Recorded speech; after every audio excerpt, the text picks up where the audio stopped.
Sí, se escucha perfecto. Sí, Sí. perfecto. Bueno, gracias primero por la invitación a compartir un momento con ustedes. Eh, Perdón si vengo medio resfriado estos días, estoy saliendo recién ahora, así que si por ahí no me entienden bien algo, me interrumpen o me preguntan, que no tengo ningún problema. Bueno, cuando Gisela me invitó para compartir con ustedes un momento en esta tarde, para iluminar también la oración, y sin saber muy bien qué tema compartirles, enseguida me llega el flyer donde decía pobres de espíritu en el camino cuaresmal. Y bueno, en base a eso me puse a trabajar un poquito, preparando una pequeña reflexión que quizás nos oriente providencialmente en este día, que estamos ya en las vísperas de comenzar un nuevo camino cuaresmal. Y la providencia ha hecho también que no solamente estemos en las puertas de la cuaresma, sino que también hace algunos domingos atrás, 2 domingos atrás, la Iglesia en su liturgia nos invitaba a proclamar el mensaje de las bienaventuranzas, mensaje que lo encuadramos en lo que llamamos en el Evangelio según San Mateo el Sermón de la Montaña. Y siempre digo que nos hace bien el leer y meditar las bienaventuranzas. Jesús las proclamó en su primera gran predicación, podríamos decir, a orillas del lago de Galilea, subiendo al monte, frente a un gentío muy grande, pero sobre todo frente a una comunidad de discípulos. Y por eso esa predicación la llamamos el Sermón de la Montaña. En la Biblia, la montaña es el lugar donde Dios se revela. Siempre Dios, o muchas veces Dios, se ha revelado en la montaña. Y Jesús, predicando desde el monte, desde la montaña, también se presenta para aquel pueblo, para aquellos discípulos, no solamente como un maestro, sino también como un nuevo Moisés.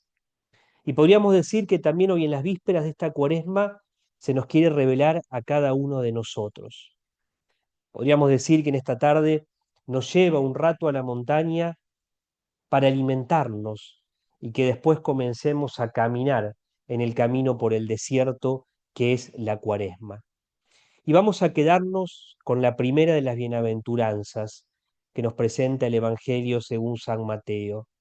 Contemplar esa bienaventuranza para después contemplarla a María, que la hizo carne en su vida, para caminar también nosotros este tiempo de la cuaresma.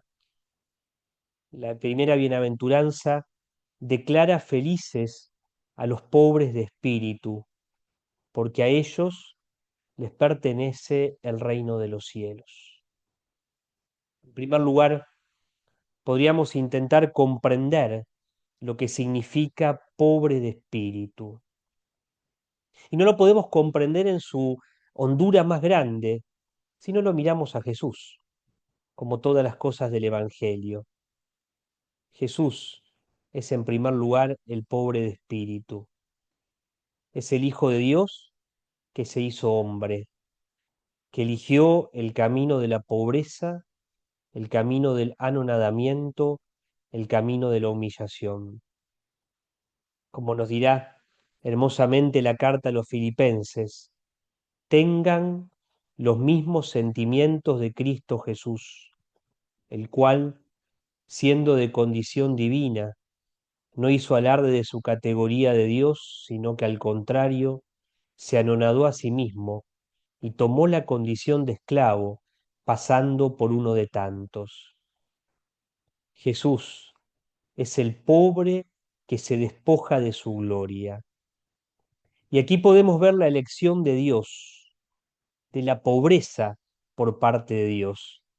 Siendo rico, se hizo pobre para enriquecernos con su pobreza.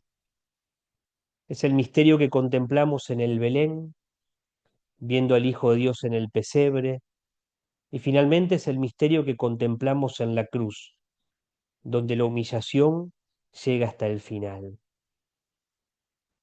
El adjetivo pobre, sobre todo en el Evangelio según San Mateo, no encierra simplemente una pobreza material.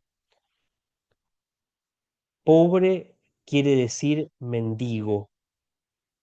Y si vamos un poquito más atrás, está ligado al concepto judío del Anahuín, que son los pobres de Yahvé, un concepto que nos evoca humildad, que evoca también conciencia de los propios límites, de lo que podríamos llamar la propia condición de pobreza, pero no solo para quedarnos encerrados en eso. El pobre de Yahvé es aquel que se fía del Señor porque sabe que depende de Él. Y qué bueno que hoy también nos vayamos poniendo en camino cuaresmal con esta conciencia de pobreza, porque el desierto es el lugar que te hace experimentar el límite, pero es el lugar que te hace fiar de lo que es verdaderamente esencial. El desierto es el lugar donde podés experimentar que no tenés nada o que todo lo que tenés no te sirve para nada. Es el lugar en el que podés experimentar tenerlo todo, pero si te falta agua no sos nadie. Jesús se presenta también para nosotros, como decía Santa Teresa del Niño de Jesús, como un mendigo, un necesitado que anda en busca del amor. El Catecismo de la Iglesia Católica, cuando habla del hombre, lo habla como un mendigo de Dios también, cuando habla de la oración. Y nos dice que la oración es el encuentro de la sed de Dios con nuestra sed. La sed de Dios con nuestra sed. Pero ahora los invito a que miremos a María. He tomado para esta pequeña plática algunos elementos que otros ya han escrito o dicho antes. Si pensamos que María como madre es la que acompaña a Jesús a lo largo de toda su vida, es fácil decir que María es la primera discípula. Si pensamos a María como la mujer que estuvo desde el misterio de la encarnación, que pasó por la vida pública, que estuvo junto a la cruz, que con los discípulos aguardó la venida del Espíritu Santo y que después en ese silencio tan propio de María se va como perdiendo en la historia, podemos decir que María es la primera discípula. Pero me animo a decir algo más. Antes de ser la primera discípula, María como madre fue la primera maestra. ¿Cuántas cosas un niño aprende de su madre? ¿Cuánto Jesús habrá aprendido sobre el mundo, sobre sí mismo y también sobre Dios? Quizás fue ella como madre y maestra la que le ayudó a poner palabras a alguna de sus vivencias y emociones,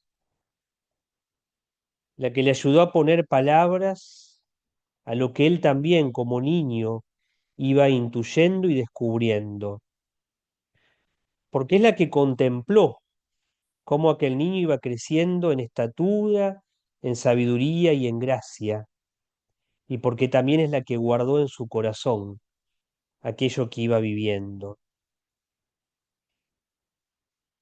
Todo lo que para Jesús era especial y único, pudo encontrar seguramente en María, como madre, una guía, un magisterio, que quizás de algún modo lo fue acompañando hasta Caná de Galilea, cuando la madre parece empujar al hijo y se inicia así la vida pública, cuando se hace visible aquella determinación de cambiar las cosas y de responder a los anhelos y necesidades de las personas. Y allí, otra vez la pobreza de María. La maestra comienza a convertirse en discípula.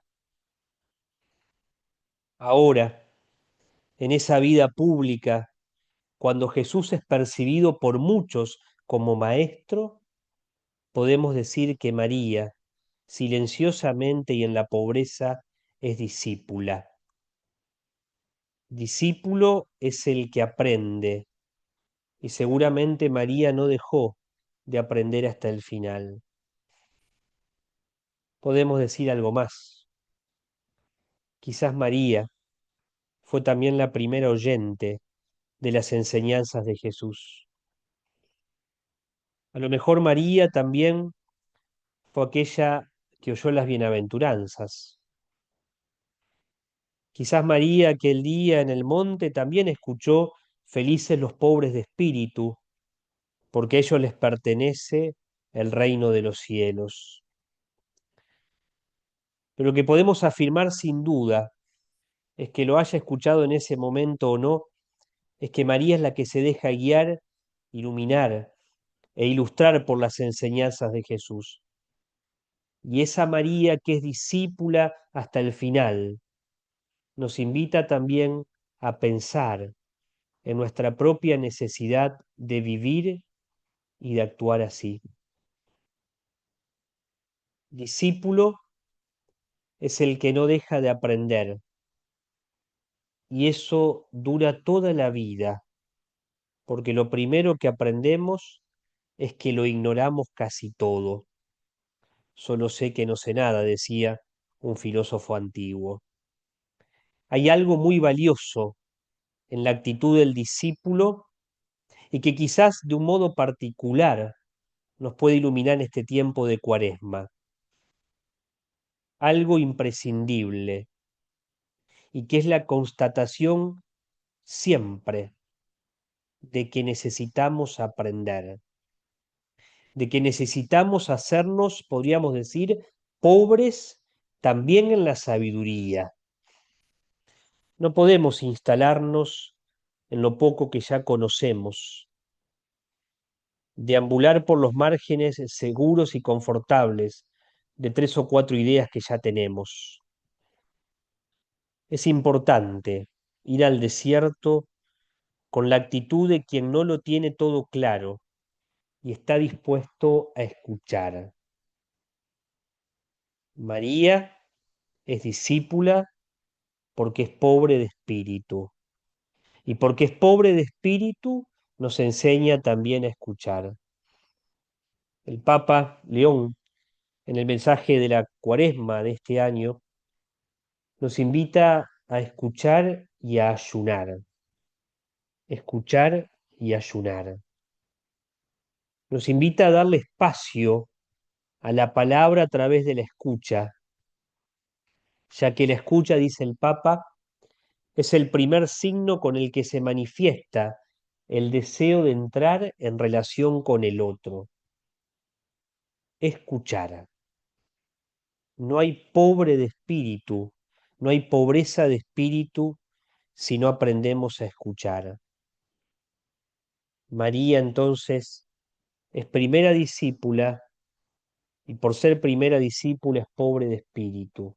O al revés, porque es pobre de espíritu, se hace primera discípula. Su pobreza seguramente la llevó a conjugar curiosidad, humildad y voluntad. Y es lo que también nos invita a preguntarnos a cada uno de nosotros. Seguir a Jesús y seguirlo también en esta Cuaresma de la mano de María es aprender a mirarnos en el espejo de su vida y en el espejo de su camino. Es convertirlo en nuestro maestro, es escuchar sus palabras, es contemplar su historia, es alimentarse de su pan, es recorrer su camino, es acoger su verdad, es conocer su vida. De él queremos también nosotros aprender hoy y a él queremos imitar y seguir. Sin duda es que hay tantos caminos cuaresmales como creyentes hay en la historia. Recién cuando me uní un rato antes de comenzar con esto y estaban rezando el rosario y escuchaba tantas tonadas distintas y empecé a mirar de dónde eran, comencé a descubrir o a redescubrir esa experiencia de cuántos caminos que hay, pero que todos los caminos nos conducen al encuentro del Dios de la vida. Y que María es la madre que recorre también con cada uno de nosotros todos esos caminos. Y por eso también viene para recorrer este camino cuaresmal. No solo es mirarnos en Jesús, también es bueno mirar a los testigos de su encarnación, que son también para cada uno de nosotros un reflejo de lo que nos podemos encontrar al seguir a Jesús. María es también testigo, es testigo de la encarnación, es testigo de toda la vida de Jesús. María es quizás la que nos puede mostrar con más matices, más detalles y más hondura lo que es seguir a Jesús. María es la primera creyente, la primera discípula, la primera enviada, la primera en decir que sí, la primera al pie de la cruz. Es la primera, pero no la última. No basta con que digamos que ella es la primera, es importante que también digamos que no es la última, porque la historia de salvación no se cerró con ella, porque también ahí nosotros somos invitados a hacernos creyentes, a hacernos discípulos, a hacernos enviados, a decir que sí, a estar al pie de tantas cruces de la historia, a estar esperando la Pascua, a esperar el Espíritu Santo. Cada uno de los que nos decimos discípulos de Jesús, estamos llamados a vivirlo en las distintas dimensiones de la vida. Contemplar a María, contemplarla en su pobreza, contemplarla en las vísperas de esta cuaresma, podríamos decir que también es una forma de asomarnos para ver cómo responderle a Dios. De poco serviría ponerla en un pedestal para admirarla a distancia, por muy grande, bella y querida que nos pueda parecer. Si esto nos lleva a preguntarnos por su vida, por sus pasos, por sus opciones. De poco serviría una devoción que nos hace suspirar al verla pasar para después seguir con nuestra misma vida, sin ningún cambio y sin ningún cuestionamiento. De nada, si no nos lleva a profundizar en lo que significa ser cristiano. De poco vale una piedad que no implica conversión. Mañana, cuando vayamos a misa, hay un gesto muy sencillo pero muy elocuente, que es el de la imposición de las cenizas. Un gesto en el que se nos dirá, conviértete y cree en el Evangelio, o en el que también se nos dirá, recuerda que eres polvo y en polvo te convertirás. La liturgia tiene la riqueza de expresar a veces en pocas palabras y en signos muy sencillos quién es Dios y quiénes somos también nosotros. Quizás mañana, al comenzar la cuaresma como iglesia, nos haga bien, a través del gesto, volver a quiénes somos nosotros, pero sobre todo volver a quiénes somos nosotros frente a Dios. Los gestos muchas veces descolocan, nos provocan. Quizás el gesto de las cenizas mañana sea un gesto que nos invita también a cada uno de nosotros a volver a lo esencial, a ir al desierto, para en el desierto encontrarnos con el Dios de la vida, a evocar nuestras pobrezas para reencontrarnos con el único que nos da la verdadera riqueza, Déjense reconciliar con Dios, dirá la segunda lectura de la misa de mañana. Miremos a María, miremos su pobreza para descubrir cada uno de nosotros la necesidad constante que tenemos de Dios. Mirar a María también nos descoloca, nos reta, nos provoca y nos seduce, porque ella con su vida nos invita a mirar a Jesús, y esa mirada es la mirada que transforma la vida.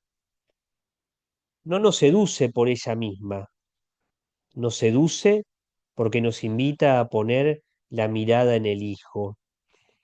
De ahí que necesitemos constantemente acercarla o acercarnos nosotros a ella, no mantenerla como una figura distante e imposible, sino siempre tratar de conocerla, de comprender su camino y de aprender de sus respuestas. María es la primera testigo de Jesús, desde la encarnación a la cruz, desde Caná hasta Pentecostés.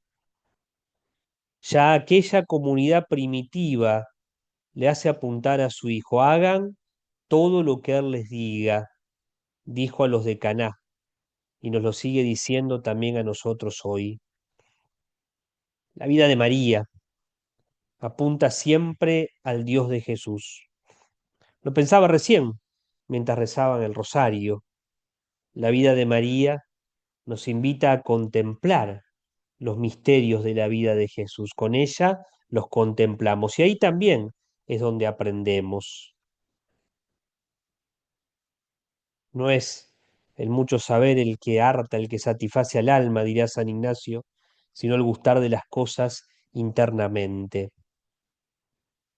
Cuando la vemos a María, inmediatamente la mirada se termina dirigiendo a su Hijo. Cuando escuchamos su hágase, necesariamente nos preguntamos también por la voluntad de Dios. Cuando se canta el Magnificat, cuando ella canta el Magnificat, no habla tanto de su vida como de la acción de Dios en ella y en el mundo. Que este tiempo de la Cuaresma que estamos por comenzar, que esta invitación a hacernos pobres en el espíritu, contemplando también a María, sea un aliciente en nuestro camino hacia la Pascua, porque la Cuaresma tiene una meta, que es la Pascua, porque las cenizas de mañana se van a convertir en el fuego nuevo que va a encender el cirio pascual, porque aquello que mañana nos va a ensuciar un poquito como signo penitencial será el agua nueva de la Pascua que nos introduce en el misterio del bautismo, porque aquellas cenizas también van a ser el fuego que nos regale el Espíritu. Y por eso les invito a que caminemos así esta Cuaresma, pidiendo la gracia de ser pobres de espíritu, de aprender de la pobreza de María, pero una pobreza como idea, una pobreza que nace de la escucha, una pobreza que nace de la contemplación, una pobreza que nace del hacernos discípulos. El discípulo no es solamente aquel que en primer lugar obedece a un maestro, el discípulo es aquel que aprende de un maestro. Y necesitamos siempre aprender a hacernos discípulos, pero sobre todo en este tiempo de la Cuaresma, que bien que nos hace volver a recordarlo. Jesús constantemente invitó a sus primeros discípulos a que se pongan detrás de él. Cuando los llamó a que lo sigan, les dijo que se pongan detrás suyo. Y no sé si recuerdan aquel episodio cuando Pedro, después de escuchar el anuncio de la pasión, le dice: no, no voy a permitir que te pase esto, esto no te va a pasar. Y Jesús le dijo: retírate, ve detrás de mí. Satanás le dice. Pero aquel ve detrás de mí son las mismas palabras que usa cuando lo llamó a orillas del lago: ponete atrás mío, hacete discípulo. Nunca te olvides que sos discípulo, que necesitas aprender. Hacete discípulos, también hacete pobre, hacete necesitado. Una y otra vez comprendemos entonces con María en qué consiste ser testigo. Una y otra vez comprendemos y descubrimos que necesitamos hacernos pobres de espíritu. María con su vida apunta siempre a Dios. Con su testimonio nos enseña a creer. Y también podríamos decir que con su respuesta nos invita a cada uno de nosotros a que nos hagamos preguntas. Les invito a que, iluminados por la palabra de la bienaventuranza, iluminadas también por las vidas de María, nos preguntemos también al inicio de esta cuaresma, ¿qué tiene que tocar nuestro corazón? ¿A quién tenemos que escuchar en un mundo de tantos ruidos? ¿Qué palabra tenemos que aprender a escuchar en medio de tantas palabras? ¿A quién tenemos que escuchar? ¿Qué tenemos que hacer para que la primera discípula, la primera testigo, nos enseñe también a cada uno de nosotros a hacernos discípulos y testigos del resucitado? Caminamos hacia la Pascua. ¿Qué podemos aprender de María, de su sí, de su entrega, de su Magnificat? ¿Qué tenemos que aprender a escuchar en esta cuaresma del año 2026? Para que también cada uno de nosotros podamos hacer nuestro propio Magnificat, nuestra propia acción de gracias. Porque el que es pobre aprende a ser agradecido. Porque el que es pobre aprende a escuchar a quien tiene que escuchar y no se deja enredar en esa maraña de tantas palabras que a veces tiene nuestra historia. Que María nos acompañe y nos acompañe también en esta cuaresma que estamos a punto de iniciar, que como primera discípula nos enseñe a ser discípulos, que como primero testigo nos lleve también a cada uno de nosotros al encuentro de la Pascua. Gracias.